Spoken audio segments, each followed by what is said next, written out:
আমি তখন ক্লাস 5-এ পড়ি। গ্রীষ্মের ছুটিতে আমরা বরাবরের মতোই গ্রামে যেতাম, আমার মামার বাড়ি।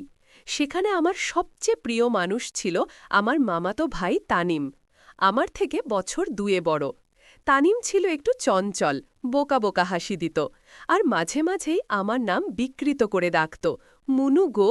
অত সবাই জানত আমার নাম মুনতাহিনা। প্রথম দিনই পৌঁছেই দেখি তানিম উঠানে আম গাছে উঠেছে। আমাকে দেখে চেঁচিয়ে বলল, এই যে মুনু এসেছে, আম খাবে। আমি রাগ করে বললাম, আমার নাম মুনু না। সে হেসে আম ছুঁড়ে দিল, আর আমিও ধপ করে ধরে ফেললাম। এভাবে আমাদের শুরু হলো গ্রীষ্মের ছুটি। আমরা প্রতিদিন সকালে উঠেই হাঁটতে যেতাম, মাঠে পাটো খেতে, লুকোচুরি খেলতাম, পুকুর পাড়ে পা ডুবিয়ে বসে থাকতাম ঘণ্টার পর ঘণ্টা। আমি তানিমকে বলতাম, তুই বড় হয়ে কি হতে চাস? সে বলতো, পাইলট, আকাশে উঠব, তোরে নিয়ে উড়ে যাব। আমি বলতাম, মিথ্যা কথা, আমাকে রেখে ফ্লাইট ধরবি। সে কাঁধে হাত রেখে বলতো, তুই আমার ক্যাপ্টেন, আমি তোকে ছাড়া কোথাও যামু না। গিয়ে এমন হাজারো খুনছুটি, দুষ্টুমি আর নির্ভেজাল ভালোবাসায় ভরা ছিল আমাদের সেই ছুটির দিনগুলো। একদিন দুপুরে আমরা পুকুরে ঝাঁপ দিয়েছিলাম। আমি একটু হোঁচ খেয়ে পড়ে যাই। তানিমই তখন আমাকে টেনে তুলেছিল। চোখে পানি চলে এসেছিল আমার। কিন্তু তানিম বলেছিল, মেয়েরা কাঁদে না, তুই তো আমার সাহসী ক্যাপ্টেন। আমি সেদিন হাসতে হাসতেই কেঁদেছিলাম। সেই প্রথম বুঝি কেউ পাশে থাকলে ব্যথাও হালকা লাগে। আস্তে আস্তে ছুটি শেষ হতে লাগল।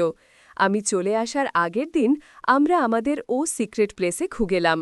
পুরনো বটকাস্টার নিচে সেখানে বসে আমি বলেছিলাম, তুই আমাকে ভুলে যাবি না তো তানিম? এক মুহূর্ত চুপ করেছিল। তারপর কাঁধ থেকে ওর প্রিয় নীল রঙের লোমালটা খুলে বলল, এইটা রাখ, এটা আমার ভালোবাসা। ভুলবি কি করে বছর কয়েক কেটে গেছে সেই ছুটির পর। আমরা বড় হয়েছি। এখন তানিম পড়ে ঢাকায়, আমি চট্টগ্রামে। ফোনে মাঝে মাঝে কথা হয়, কিন্তু সেই নির্ভেজাল দিনগুলো আর ফিরে আসে না। মাঝে মাঝে সেই রুমালটা আমি আজও খুলে দেখি। তখন যেন বটগাছের ছায়া, আম গাছের ডাল, পুকুরের জলে ভেসে ওঠে আমাদের শৈশব। আজও চোখ বন্ধ করলে শুনতে পাই তানিবের কণ্ঠে, তুই আমার ক্যাপ্টেন, তোকে ছাড়া কোথাও যামু না। গিয়ে আমার জীবনের সবচেয়ে উজ্জ্বল ছুটিটা ছিল তখন, যখন আমি ক্লাস 5-এ। সেই ছুটি আজও আমার মনে গন্ধ ছড়ায়, কাঁচা আমের, কাদামাটির রোদে পোড়া খয়েরি। বিকেলের গন্ধ। আমরা প্রতি বছর গরমের ছুটিতে গ্রামে যেতাম, মামার বাড়ি। এবছর আমি একটু বেশি উত্তেজিত ছিলাম, কারণ আগের বছর স্কুলের পরীক্ষায় প্রথম হয়েছি, আর মা বলেছে, এইবার আমাকে 1 মাস থাকতে দেবে মামা। বাড়ি যেদিন পৌঁছালাম, দেখি উঠানে একটা লম্বা, রোদে পুড়ে বাদামি হয়ে যাওয়া ছেলে আম গাছ থেকে নিচে তাকিয়ে বলল, এই যে মনু এসেছে। আমি ততক্ষণে পিচঢালা রাস্তা থেকে কাদামাখা উঠানে পা রেখেছি। হুডি আর সানগ্লাস পরে বসন্তের গরমে ঘেমে একাকার। তাকে দেখে চিৎকার করে বললাম, তানিম, আমি তোকে একটুও মিস করিনি। সে হেসে বলল, মিথ্যা বলছিস, চোখে তো জল এসে গেছে। তানিম আমার মামাতো ভাই, আমার থেকে বছর 2-1 বড়, কিন্তু ওর মতো বন্ধু আমি আর পাইনি।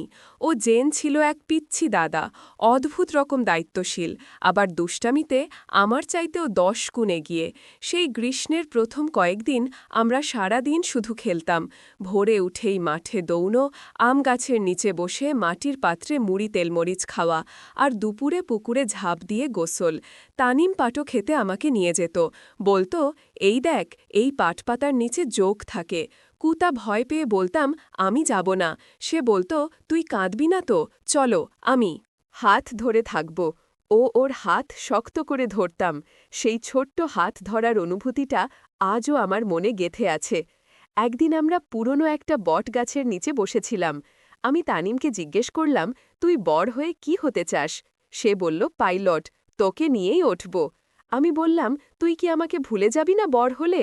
সে মাথা নেড়ে বলল, তুই আমার ক্যাপ্টেন, তোকে ফেলে কোথাও যামু। তখন বৃষ্টি নামে, হালকা গন্ধ আসতে থাকে মাটির। সেই গন্ধে যেন আমাদের শৈশব গেথে থাকে। তানিমের একটা বন্ধু ছিল রিফাত। ও আমাকে একদিন ইচ্ছা করে বলল, রিফাতের সাথে তুই বেশি কথা বলিস কে। আমি অবাক হয়ে বললাম, তুই কি নেশা করিস? সে মুখ ঘুরিয়ে চলে গেল। সারা দিন আর কথা বলল না। আমি মন খারাপ করে চুপচাপ বসেছিলাম পুকুর পাড়ে। হঠাৎ দেখি সে এসে পাশে বলল, তুই কি আমার সবচেয়ে ভালো বন্ধু না? আমি কাঁদো কাঁদো গলায় বললাম, তুই কথা বলিসনি। আমি ভাবছিলাম তুই আর আমাকে পছন্দ করিস না। সে ধীরে ধীরে আমার দিকে তাকিয়ে বলল, তুই আমার সবচেয়ে প্রিয় মানুষ, অন্য কেউ তোকে মিলে সহ্য হয় না। সে প্রথমবার আমি যেন একটা অদ্ভুত অনুভূতিতে ভরে যাই। এটা কি বন্ধুত্ব ছিল, নাকি কিছু একটু বেশি? যেদিন আমার ফিরে আসার দিন আসে, আমি খুব কষ্টে নিজের ব্যাগ গোছাই। সকালবেলা আমরা বটগাছটার নিচে আবার বসি। আমি বলি, তুই কি আমাকে লিখবি? সে নিজের পকেট থেকে ওর প্রিয় নীল রঙের রুমালটা বের করে বলল, এইটা রাখ, এটা তোকে দেখলেই মনে পড়বে আমি কতটা তোকে ভালোবাসি। আমি হাসতে হাসতেই চোখ মুছলাম। সে খুব ধীরে বলল, তুই গেলে আমি একা হয়ে যাব। আমি তখন মৃদু গলায় বললাম, তুই আমার ছায়া। ছায়া তো কখনো ফেলে যায় না। অনেক বছর কেটে গেছে। এখন আমি ইউনিভার্সিটিতে, আর তানিম ঢাকায় একটি প্রাইভেট ফার্মে কাজ করে। মাঝে মাঝে ফোনে কথা হয়। জীবনের ব্যস্ততা আমাদের দূরে ঠেলে দিয়েছে, তবুও এখনও আমার ড্রয়ারে সেই নীল রুমালটা আছে। আমি কখনো খুব মন খারাপ করলে সেটাতে মুখ চাপা দিই, যেন পুরনো গন্ধটা ফিরিয়ে আনতে পারি। একবার হঠাৎ তানিম বলেছিল ফোনে, মনু, তুই এখনও আমার ক্যাপ্টেন। আমি আজও কোথাও যাই তোকে মনের ভেতর নিয়ে যাই। ও সেই রাতে আমি ঘুমোতে পারিনি। সব মানুষ আমাদের জীবনে আসে না সারা জীবন থাকার জন্য, কিন্তু কিছু মানুষ আমাদের মনে থাকে সারা সারা জীবনের মতো। তানিম আমার মামাতো ভাই, আমার ছায়া, আমার শৈশবের সবচেয়ে আপন মানুষ। সে আমার হৃদয়ের এক স্থায়ী গল্প হয়ে আছে। তো বন্ধুরা, ভিডিওটি ভালো লাগলে কমেন্টে জানাবেন। এই রকম ভালোবাসার গল্প শুনতে চাইলে চ্যানেলটা সাবস্ক্রাইব করুন এবং পাশে থাকুন, আর আপনার বেল আইকনটা বাজিয়ে রাখুন, যাতে নতুন ভিডিও আপলোড করা মাত্র আপনারা দেখতে পারেন। হ্যালো বন্ধুরা, আজকের গল্পটি আমার আর আরিয়ান ভাইয়ার সাথে ঘটে যাওয়া গল্প, যা শুনে তোমাদের অনেক ভালো লাগবে। আমার নাম আরিয়ান, কলেজে পড়ি। আমাদের বাড়ির ঠিক পাশের ফ্ল্যাটে নতুন ভাড়াটি এসেছে। বৌদি নাম তার স্নেহা। স্বভাব শান্ত, মুখে সবসময় হালকা একটা হাসি লেগে থাকে। প্রথম দিনই আম্মু আলু পাঠালেন ওদের বাসায়। আমি নিয়ে গেলাম। দরজা খুলতেই স্নেহা বৌদি আমার দিকে তাকিয়ে বললেন, তুমি পাশের বাসার ছেলে না? এত বড় হয়ে গেছ? আমি একটু হেসে বললাম, আন্টি, বলছিলেন আলু দিয়ে দিচ্ছি। আর হ্যাঁ, আমি আরিয়ান খুই একটা কথাতেই ওর গলায় এমন কিছু ছিল যেটা আমার কানে লেগে রইল। তারপর থেকে মাঝে মাঝে বারান্দায় দেখা হতো। একদিন দুপুরে ক্লাস থেকে ফিরছিলাম। দেখি বৌদি একা ছাদে বসে সূর্য ডোবার থেকে তাকিয়ে আছে। আমি জিজ্ঞেস করলাম, একা বসে আছেন? ও ধীরে মুখ ঘুরিয়ে বলল, সবাই ব্যস্ত হয়ে পড়ে, মাঝে মাঝে একা থাকতেই ভালো লাগে। আমি আর কিছু বলিনি, শুধু পাশে দাঁড়িয়ে সূর্য ডোবা দেখছিলাম। ওর গায়ে পড়েছিল হালকা নীল শাড়ি, চুল হাওয়ায় উঠছিল, আর আমি সেই মুহূর্তটা অনুভব করছিলাম। সেদিন থেকে আমাদের কথা বাড়তে লাগল। বিনিময় হতো বই, রান্নার রেসিপি, গান, কিন্তু তার চেয়েও বেশি কিছু অদৃশ্য অনুভব। বিকেলবেলা হঠাৎ আকাশ কালো হয়ে এলো। মেঘ জমে গিয়ে হালকা বৃষ্টি নামল। আমি ছাদে গেলাম জামা শুকাতে। হঠাৎ দেখলাম বৌদি ছাদেই দাঁড়িয়ে আছে। ছাতা ছাড়া বৃষ্টিতে একদম ভিজে গেছে। আমি অবাক হয়ে জিজ্ঞেস করলাম, বৌদি, আপনি ভিজছেন কেন? সে হেসে বলল, অনেকদিন পর মন চাইল বৃষ্টিতে একটু ভিজি। ছোটবেলায় তো এমন করতাম প্রায়। এখন আর সময় পাই না, গিয়ে আমি দাঁড়িয়ে রইলাম। মনে হচ্ছিল আমি যেন সিনেমার কোনো দৃশ্যে আছি। বৌদির শাড়ি ভিজে গিয়ে শরীরে লেপ্টে আছে, চুল থেকে জলের ফোঁটা পড়ছে এক করে। কিন্তু ওর মুখে সেই চেনা শান্ত হাসিটা। ও আমার দিকে তাকিয়ে বলল, তুমি ভিজবে না? আমি একটু লজ্জা পেলাম। হঠাৎ যেন নিজেকে বাচ্চা মনে হলো, কিন্তু তবুও ছাতা ফেলে রাখলাম। বৃষ্টির নিচে একটু এগিয়ে গেলাম ওর পাশে। আমরা দুজন দাঁড়িয়ে রইলাম, কোনো কথা নেই, শুধু চোখের ভাষা। চারপাশে শহর নিস্তব্ধ, বৃষ্টি পড়ছে আর আমার বুকের ভিতর একটা অচেনা অনুভূতি ধীরে ধীরে জমাট বাঁধছে সেদিন। আমি বুঝেছিলাম সব ভালোবাসার শব্দ দিয়ে শুরু হয় না কিছু, ভালোবাসা শুধু অনুভবে গাঁথা থাকে। বৃষ্টির সেই বিকেলের পর বৌদির সাথে আমার কথাবার্তা একটু বদলে গেল। সে আর আগের মতো শুধু খাও জামাটা শুকাও, তাড়াতাড়ি পড়তে বসো খুসুব বলতো না। সে এখন মাঝে মাঝে জিজ্ঞেস করত, আজ দিন কেমন গেল তোমার? মনটা ভালো আছে তো? আমি বুঝতাম ও আমার যত্ন নিচ্ছে, কিন্তু এটা কেবল আত্মীয়তার সীমার মধ্যে সীমাবদ্ধ নয়, কিছু একটা বদলাচ্ছে। সেদিন সন্ধ্যায় ও আমাকে ডেকে বলল, আরিয়ান ছাদে এসো একবার। আমি উঠলাম। ছাদে একটা ছোট্ট টেবিলে 2 কাপ চা রাখা, বিস্কিট আর বৌদি দাঁড়িয়ে চুল খোলা হালকা রঙের একটা সালোয়ার কামিজে। সে বলল, তোমার জন্য বানালাম, আজ আমারও খুব একা একা লাগছিল। আমি চুপ করে ওর পাশে বসে পড়লাম, হাতে চায়ের কাপ, মুখে নাওয়ালা হাজার কথা। সন্ধ্যার আলো মিশে যাচ্ছিল মায়ায়, আর আমার মনে হচ্ছিল এই মুহূর্তটা যেন কখনো না ফুরায়। আমরা দুজন চুপচাপ বসেছিলাম। হঠাৎ বৌদি ধীরে ধীরে বলল, আচ্ছা আরিয়ান, ভালোবাসা কি একবারই হয় জীবনে? আমি অবাক হয়ে তাকালাম ওর দিকে। ওর চোখে কিছু ছিল বেদনা, না বলা আকাঙ্ক্ষা আর এক ধরনের ভরসা, যেন আমার কাছেই সে উত্তর খুঁজছে। আমি বললাম, ভালোবাসা হয় যতবার মনে হয় এবারটা সত্যি, হয়তো একবারই আসে ঠিকঠাক করে। কি? বৌদি হেসে ফেল, খুব নরম, খুব বিষণ্ণ একটা হাসি। সে কিছু বলল না, কিন্তু আমার মনে হল আজ সে আমার উত্তর পেয়েছে। আর আমি সেই সন্ধ্যায় নিজের মনে স্বীকার করেছিলাম আমি বৌদিকে একটু একটু করে ভালোবেসে ফেলছি, খুব নিঃশব্দে। সেই সন্ধ্যায় আবারও ছাদে দেখা হল। বৌদির মুখে আজ অদ্ভুত নীরবতা, চোখে ক্লান্তি আর কিছুটা লুকানো অস্থিরতা। আমি বললাম, সব ঠিক তো? মনটা এত ভারী কেন? আজ সে আমার চোখের দিকে তাকিয়ে রইল কিছুক্ষণ, তারপর বলল, আজ রাতে বিদ্যুৎ চলে যেতে পারে, তুমি কাছে থাকলে ভালো রাখবে। কেমন একটা নিরাপত্তা লাগে তোমাকে পাশে পেলে। কেউ আমার বুক কেঁপে উঠল। আমি মাথা নাড়লাম, আছি আমি তো আছি। ক্ষীরাত নেমে এলো, বাড়ির আলো নিভে গেল, এক ঝটকায় বিদ্যুৎ চলে গেল, যেমনটা ও বলেছিল। ঘর অন্ধকার, শুধু জানলা দিয়ে চাঁদের হালকা আলো পড়ছে। ঘরের কোণে বৌদি ধীরে ধীরে এসে আমার পাশে বসো, নিঃশব্দে। নিঃশ্বাসগুলো যেন শুনতে পাচ্ছি। আমাদের দুজনের মাঝখানে কোনো শব্দ নেই, কিন্তু অনুভব সে যেন হাজার কথার চেয়ে শক্তিশালী। হঠাৎ বৌদি আমার হাত ধরে বলল, আজ খুব একা লাগছে। আরিয়ান, তুমি আছো তো? আমি হাতটা আরও শক্ত করে ধরে বললাম, আছি, সব সময়, যতক্ষণ তুমিও চাও।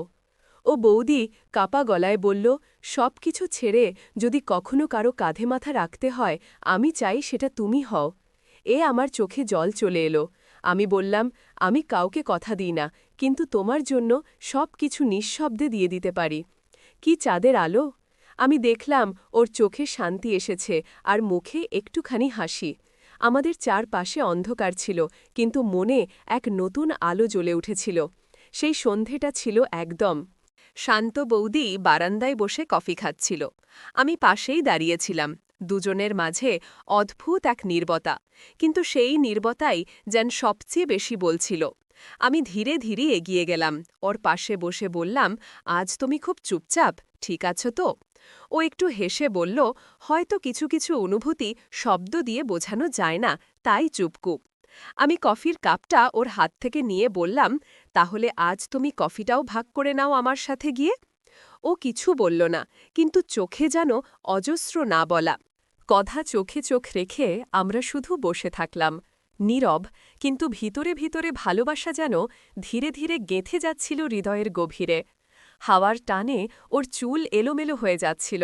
আমি হেসে বললাম, এই চুলগুলো সব সময় এমনই, একরোখা, তোমার মতোই। কি? ও এবার হেসে ফেল। সেই হাসি একেবারে প্রাণ থেকে উঠে আসা। সেই মুহূর্তে আমাদের দুজনের মধ্যে আর কোনো পর্দা ছিল না। কেউ কিছু বলেনি, কিন্তু স্পষ্ট ছিল এই সম্পর্কটা আর বন্ধুত্বের সীমাই নেই। সেই সন্ধ্যার পর বৌদির সঙ্গে কথার গভীরতা যেন বেঁধেই চলছিল। এখন আর ছোটখাটো কথাবার্তা নয়, আমরা নিজেদের ভিতরের অনুভূতির কথাগুলো বলতে শিখছিলাম। একদিন দুপুরে বাড়ির সবাই বাইরে, আমি ঘরে বসে একটা কাজ করছিলাম।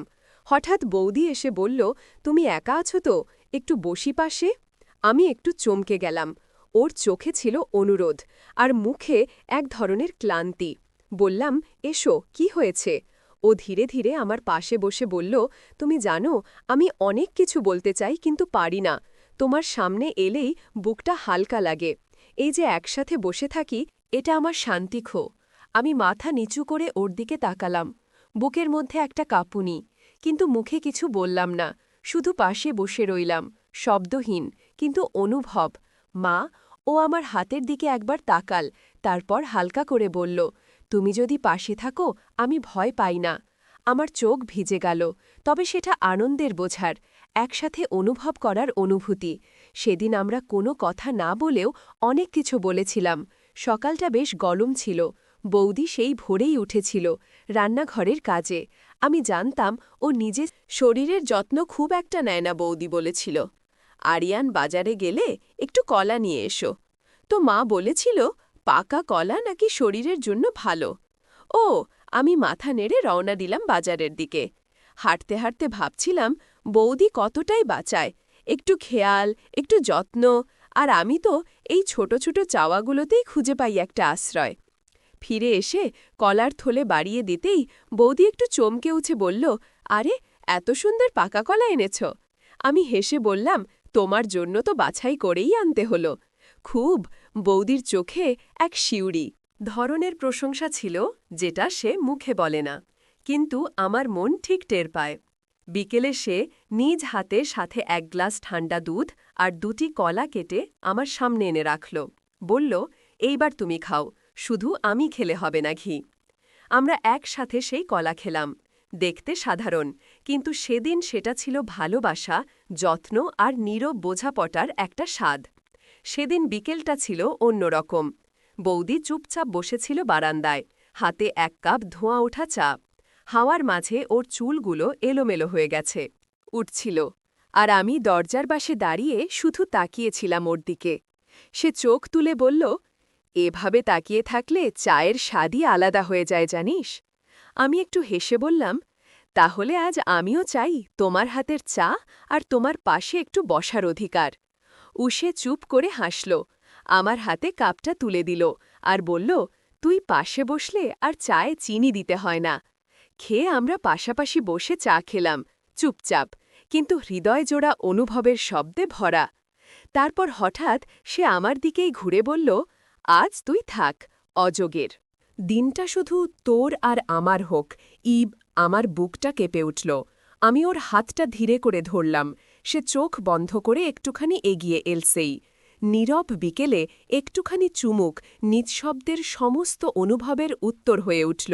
না, কিছু বলিনি কেউ, কারণ আমরা জানতাম ভালোবাসার শব্দে নয়, মুহূর্তে গাথা থাকে। তারপর দিনগুলো পাল্টেছে, জীবন এগিয়েছে নিজস্ব গতিতে। কিন্তু সেই এক বিকেল চায়ের কাপে চুলে বাতাসে নীরব চুমুকে যা লেগেছিল তা আর কখনো মোছা যায়নি, ভালোবাসার শব্দে নয়, অনুভবে লেখা হয়। আর আমরা দুজন সেই লেখার পাঠক হয়ে বেঁচে আছি আজও। তো বন্ধুরা, ভিডিওটি ভালো লাগলে কমেন্টে জানাবেন। এই রকম ভালোবাসার গল্প শুনতে চাইলে চ্যানেলটা সাবস্ক্রাইব করুন এবং পাশে থাকুন, আর আপনার বেল আইকনটা বাজিয়ে রাখুন, যাতে নতুন ভিডিও আপলোড করা মাত্র আপনারা দেখতে পারেন।